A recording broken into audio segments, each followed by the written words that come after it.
Hello mga moms! Ayan. Magpapalinis po ako ng aking kuko sa paa. So, yan na lang po yung aking nabidyohan sa kanang paa ko. This is the part 1 guys, na very satisfying ang ingrown toenail removal. Ayan. So guys, gusto ko na pong maging active sa YouTube. So, sana po guys is pakisuportahan nyo po ako. Pakisubscribe naman mga moms and dads. Ayan.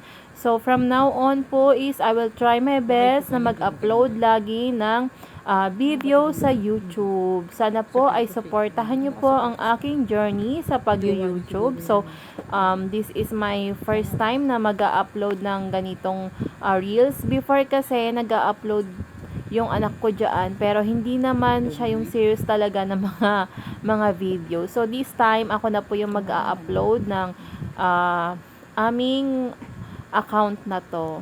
So, sana po ay supportahan nyo ko. Maraming salamat po. So, ayan guys, continuous na tayo sa ginagawa ni ate. Ayan.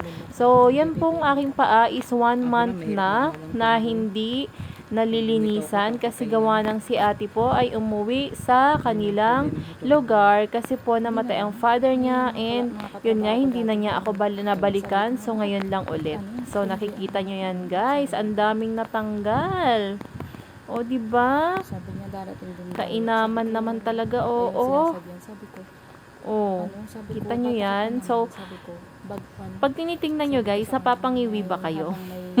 Yung tipong parang ang sakit-sakit na kinukot-kot yung paa. Pero yan po ay hindi. Ang sarap sa pakiramdam. Dahan-dahan naman si ate dyan, kaya hindi naman po yan masakit. Ayan, nakikita nyo yan guys. Sinadahan-dahan, inuunti-unti niya lang talaga. Para hindi ako masaktan. Kasi pag nasaktan ako, baka masipa ko daw siya. Sabi niya, kaya dahan-dahanin. Tagpuan nyo rin ako ha. So, ayan guys. So, diba? Kita nyo yung paa ko. Paa ng pang-construction yan. Paa ng probinsyana yan guys. Mga moms ng magbubukid. Ng malayong nilakad. Kaya ganyan ang aking paa. Siyempre sa probinsya. Ang layo ng nilalakad mo dyan. Nakachinelas ka lang. Kaya yung paa ko, mas malapad pa sa paa ng kalabaw.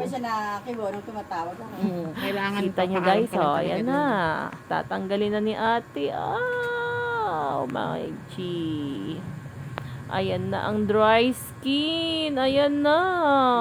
Oh, 'di ba? At meron pa guys, may isa pa, First layer pa lang 'yun, may second layer pa. Ang galing talaga ni ate maghugot ng ganyan. Ayan na guys. Sarap oh. Kino-content na nga satisfying part talaga.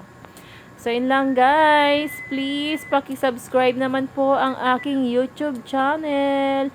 Maraming salamat po sa inyong panonood. Bye-bye po!